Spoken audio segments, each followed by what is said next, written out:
مجھے جاتے ہوئے بالکل امید نہ تھی کہ ہم زندہ اور صحیح سلامت حالت میں واپس آ سکتے ہیں۔ میں نے کبھی بھی دوبارہ کسی کے ہاتھوں بے وقوف نہیں بنوں گی۔ صوفیہ نے مہرماں کی طرف مڑتے ہوئے کہا، جب انہوں نے ڈانس کرنے کا کہا تو کیا حالت تھی میری، میں کبھی سوچ نہیں سکتی۔ کتنی سب کی محسوس ہو رہی تھی۔ اگر وہ دونوں نہ آتے تو یقیناً ہم نے ان بیڑیوں کا ڈنر بننا تھا۔ گٹیا لوگ گندی نظروں سے دیکھ رہے تھے۔ ان لوگوں کو مار پڑی، اب غلطی سے بھی کسی لڑکی کو بلیک میل نہیں کریں گے۔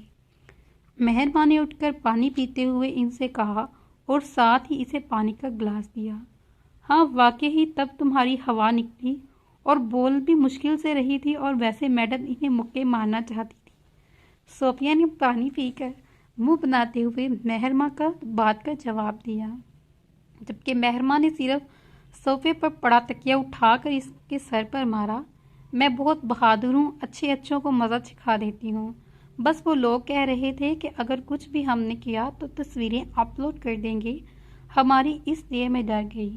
وہ لوگ تھے 5، اگر میں کچھ کہہ بھی دیتی تو ان لوگوں نے میرا قیمہ بنا دینا تھا۔ صحیح کہہ رہی ہو، انہوں نے تمہارا قیمہ بنا دینا تھا، لیکن شکر کرو تم بچ گئی۔ چلو چھوڑو ان باتوں کو، آؤ کوئی فلم دیکھتے ہیں۔ صوفیہ نے مہرماں کو دیکھتے ہوئے کہا، جو اس کی بات سن کر برے منہ بنا رہی تھی۔ مہرماں نے اپنی پسند کی مووی لگانے کو کہا۔ اچھا ٹھیک ہے، لگاتی ہوں، صوفیہ نے اس کے ساتھ بیٹھتے ہوئے کہا اور ساتھ ہی مووی لگائی۔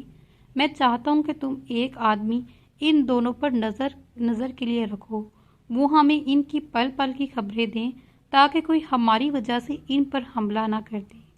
زمخان نے مینشن میں داخل ہوتے ہوئے رامش سے کہا، میں بھی یہی سوچ رہا تھا، جو ان کی حفاظت کے لیے رکھ دیتا ہوں، جون کو ان کی حفاظت کے لیے رکھ دیتا ہوں، کسی کی بھی نظروں میں آئے بغیر اپنا کام کر لے گا۔ اور زیک کہہ رہا تھا کہ ابھی وہ واپس نہیں آئے گا، 2 مہینوں تک وہ دوسرے شہر میں بھی رہنا چاہتا ہے۔ رامش نے اسے کہتے ہوئے سگریٹ سگلایا۔ صحیح ہے، زنیک کو رہنے دو، جتنی دیر وہ وہاں رہنا چاہتا ہے، زیک کی کیا خبر ہے؟ زمخان نے بھی اپنی سگریٹ سگلاتے ہوئے اس سے پوچھا، آج کل خاموش ہے کافی، جب سے ہم نے اس کی دونوں شپمنٹ اپنے قبضے میں کی تب سے ان سے کوئی بھی حملہ ہم پر کرنے کی کوشش نہیں کی، اور ابھی بھی یہی ظاہر کر رہا ہے کہ کچھ نہیں کرے گا اور پھر اچانک حملہ کرے گا۔ رمیش نے سوچے ہوئے کہا، بالکل ٹھیک کہہ رہی ہو تم، مجھے بھی یہی لگ رہا ہے، اس لیے میں چاہتا ہوں فی الحال ہمارے آدمی الرٹ ہی رہیں، تاکہ کوئی اچانک حملہ کر بھی دے تو ہمارے کوئی مسئلہ نہ ہو۔ زمخان نے اپنی داڑھی پر ہاتھ پھیرتے ہوئے کہا، سب الرٹ ہیں، ویسے بھی میں نے کچھ اور آدمی بھجوا دیے ہیں مال کی حفاظت کے لیے۔ رامش نے اپنی سگریٹ کا آخری کش لیا۔ صحیح ہے، پھر باقی باتیں صبح ہوں گی، فی الحال میں تھوڑی دیر آرام کرنا چاہتا ہوں۔ زمخان نے اپنی سگریٹ ختم کر کے پھینکتے ہوئے کہا اور اپنے کمرے کی جانب چل پڑا، جبکہ ذہن میں ابھی تک مہرماں کا ہی خیال تھا کہ اسے وہ لڑکی پہلے سمجھدار لگی تھی، مگر آج اس کی حرکت کے بعد اسے پتہ چلا کہ وہ لڑکی عقل سے پیدل ہے۔ اسے سوچتے ہوئے وہ نفی میں اپنا سر ہلاتے ہوئے کمرے کی جانب چل دیا اور سوچنے لگا کہ میں کیوں اس لڑکی کو سوچ رہا ہوں۔ باہر میں جائے، اپنے سر کو ہلا کر اس کی سوچوں سے چھٹکارا پانے کی اس نے اپنی سی کوئی کوشش کی۔ رامش اپنے کمرے میں داخل ہوا اور شاور لینے چلا گیا۔ شاور لے کر آیا تو اس کی سوچیں صوفیہ کی جانب چل دی۔ وہ لڑکی اسے معصوم لگتی تھی، مگر ہر معصوم دیکھنے والی لڑکی معصوم تو نہیں ہوتی۔ ویسے بھی اس نے اس کا بیک گراؤنڈ چیک کروایا تھا، جو کچھ نہیں بلکہ سارا ہی مشکوک تھا۔ وہ 3 سال پہلے روم آئی تھی، اس سے پہلے کہاں تھی کسی کو نہیں پتا۔ اس وجہ سے رامش نے ابھی بھی اس کے ماضی کا پتہ لگانے کے لیے اپنا آدمی بھیجا تھا، جو اس کے ماضی کے بارے میں جاننے کے لیے سر و تار کوشش کر رہا تھا۔ وہ صوفیہ پر بالکل بھروسہ نہیں کرنا چاہتا تھا اور نہ ہی اسے دوبارہ ملنا چاہتا تھا، کیونکہ اسے دیکھنے کے بعد اس کا دل باغی ہو جاتا تھا، مگر خالی قسمت جو انہیں بار بار ملا رہی تھی۔ مہرماں اور صوفیہ دونوں اکٹھے ہی یونیورسٹی میں داخل ہوئے۔ مہرماں کو صبح سے لگ رہا تھا جیسے کوئی ان لوگوں کو مسلسل اپنی نظروں کے حصار میں دیکھ رہا ہے، مگر جب اپنے ارد گرد دیکھتی تو کوئی نظر نہ آتا۔ مہرما، مجھے لگ رہا ہے کہ کوئی ہمیں مسلسل دیکھ رہا ہے، صوفیہ نے ارد گرد اپنی نظریں گھماتے ہوئے کہا۔ وہ اس وقت کینٹین میں بیٹھے ہوئے تھی۔ اسے صبح سے لگ رہا تھا کہ کوئی انہیں دیکھ رہا ہے۔ بہت جلدی جاگ گئی آپ محترمہ، مجھے تو صبح سے محسوس ہو رہا تھا کہ کوئی دیکھ رہا ہے، مگر جب بھی اپنے آس پاس دیکھتی تو کوئی نظر ہی نہیں آتا تھا۔ مہرما نے اپنا جوس پیتے ہوئے آہستہ آہستہ آواز میں سے کہا تاکہ کوئی سن لا نہیں۔ اس کا آئیڈیا صوفیہ کو بھی اچھا لگا تھا، اس وجہ سے اس نے بھی اس کی بات کا جواب دینے کے لیے اپنا سر ہاں میں ہلایا۔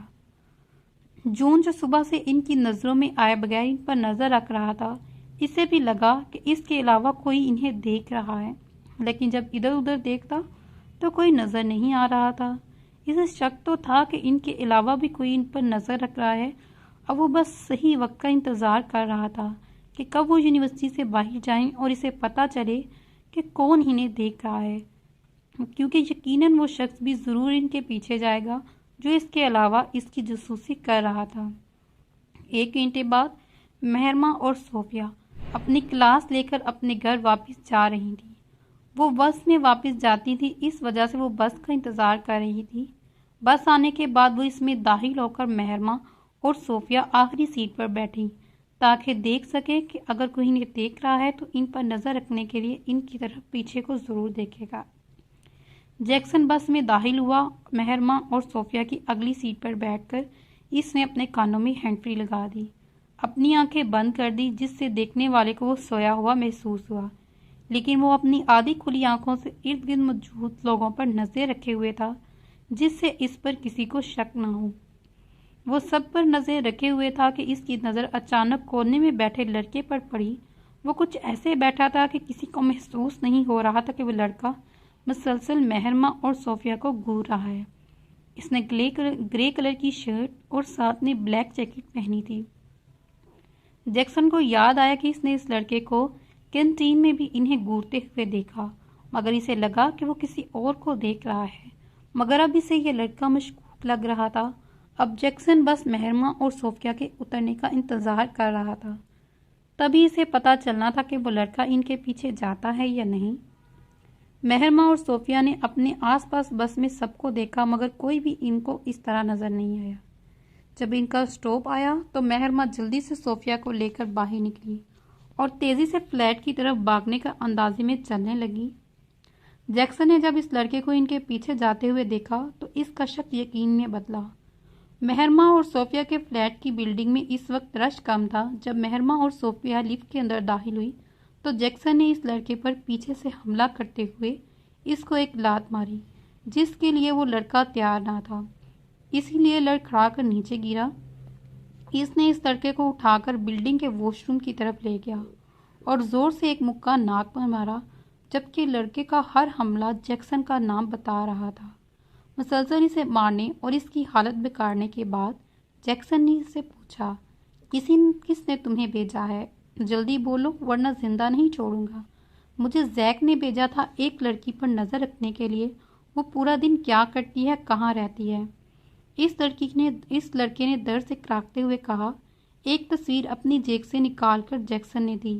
اس تصویر میں موجود لڑکی مجھے نظر رکھنے کا کہا۔ یہ تصویر رات کو ہی کسی نے زیک کو دی، بس مجھے اتنا ہی پتا ہے۔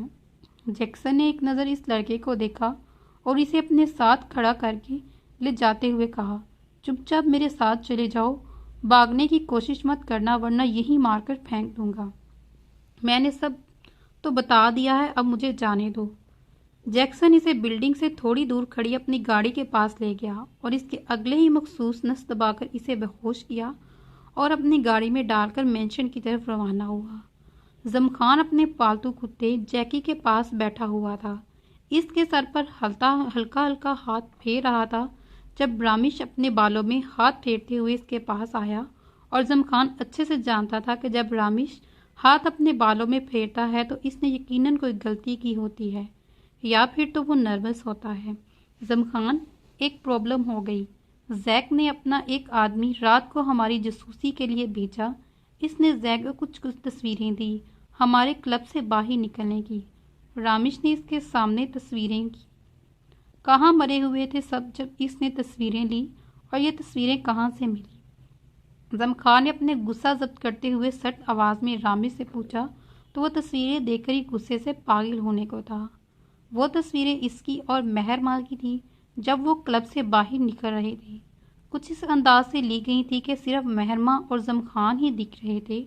وہ جانتا تھا کہ اس کی ایک غلطی کی وجہ سے اب مہرما کی جان خطرے میں تھی، کیونکہ اب تک سب گینگ تک زیک نے یہ تصویریں بیچ دی تھیں اور یہ کہہ کر مہرما زم خان کی کمزوری ہے اور اب جن لوگوں کو اس سے دشمنی تھی وہ مہرما کو ہی اپنا ٹارگٹ بنائیں گے۔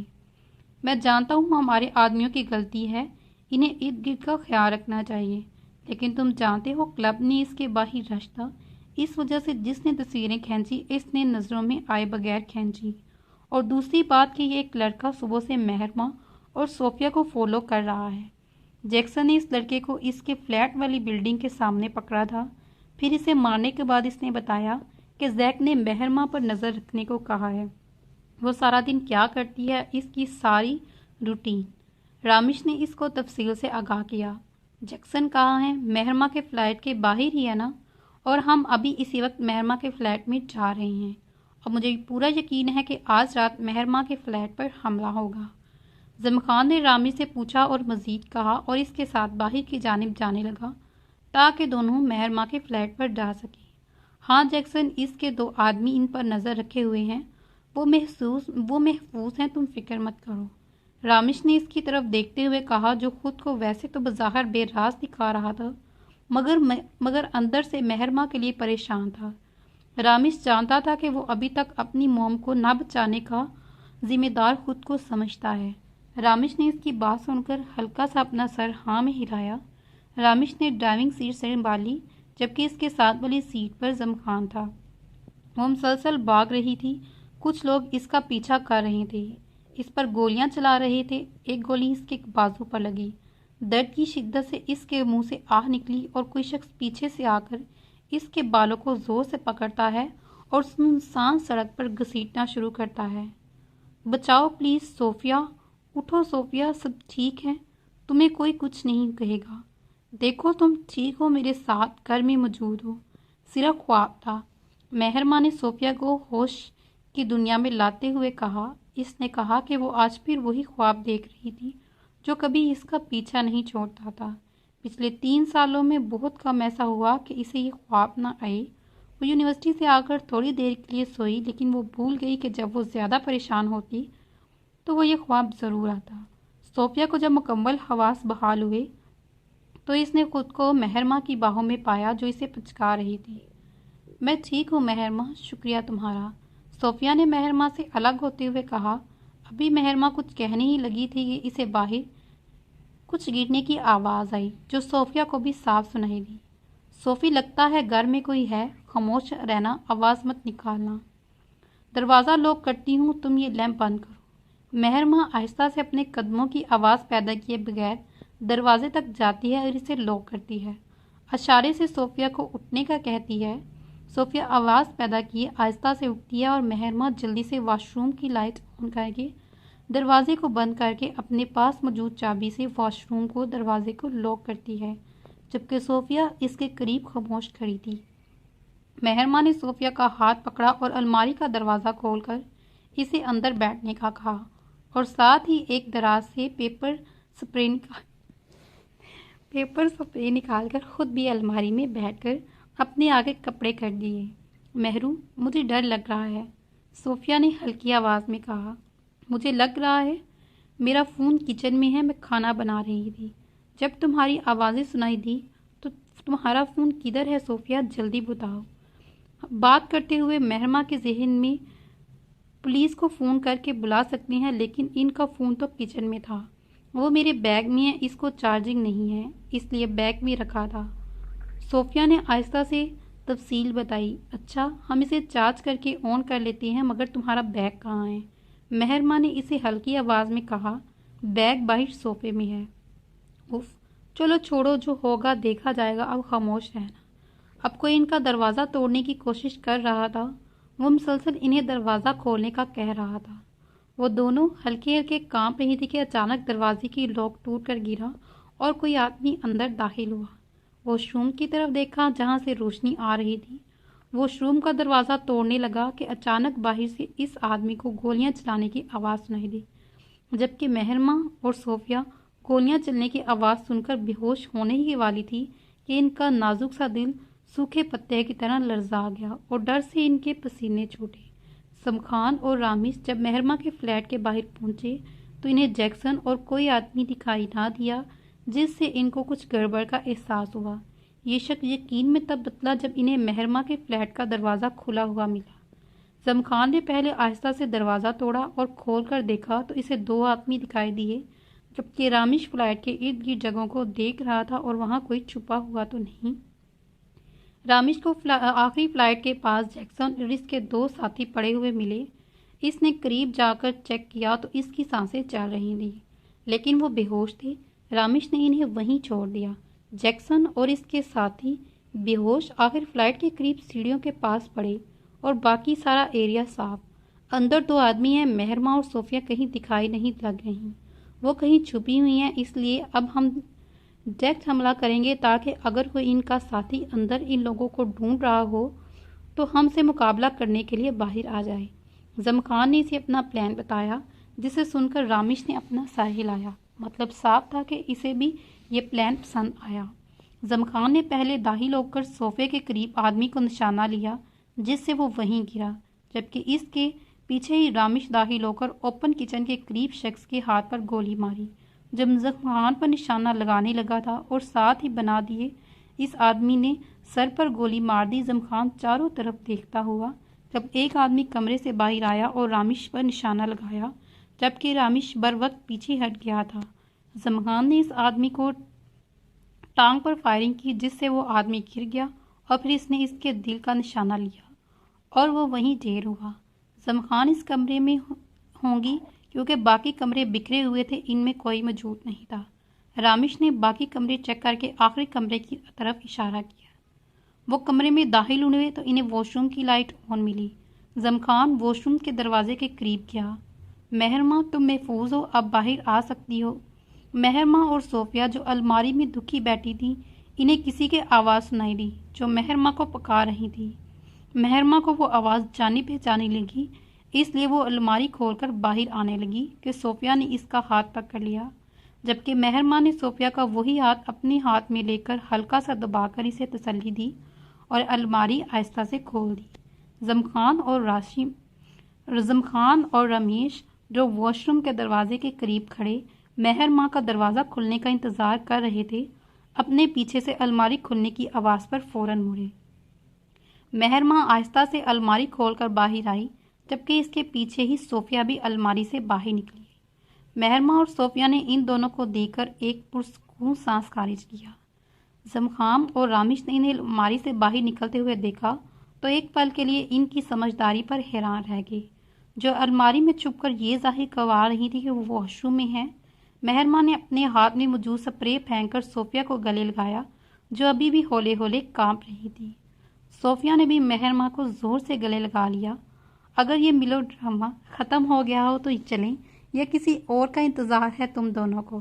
زمخان جو ان کو کافی دیر سے ایک دوسرے کے گلے لگے دیکھ رہا تھا، اب اکتا کر ان دونوں سے پوچھا، جبکہ رامش نے ایک نظر صوفیہ کو دیکھا اور اپنی نظریں پھیر لی۔ زمخان کی بات سن کر مہرماں نے صوفیہ سے الگ ہو کر اسے خواہ نظروں سے دیکھا۔ اب کیا نظروں سے قتل کرنے کا ارادہ ہے؟